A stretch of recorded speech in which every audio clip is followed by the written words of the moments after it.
Hello అండి. Welcome to my channel. ఈ వీడియోలో మనం ఎస్‌క్యూఎల్‌లోని 4 క్వెరీస్ సాల్వ్ చేయడానికి ఎస్‌క్యూఎల్ కోడ్ ఎలా రాస్తారో చూద్దాం. సో, ఫస్ట్ క్వెరీ ఏంటంటే difference between union and union all. And second one how to calculate age of an employee based on their date of birth. And third query display employee names whose second letter is A. And fourth query display employee names that end with Kumar.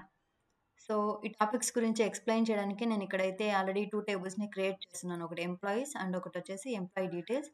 And దీంట్లో some డేటాని insert చేస్తున్నాను. ఒకవేళ మీరు ఈ queries practice చేయడానికి మీకు data అవసరమైతే ఈ టేబుల్ క్రియేషన్ డేటానంతా నేను డిస్క్రిప్షన్‌లో ప్రొవైడ్ చేస్తున్నాను.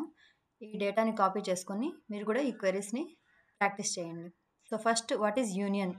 Union is used to combine result sets of two or more select statements.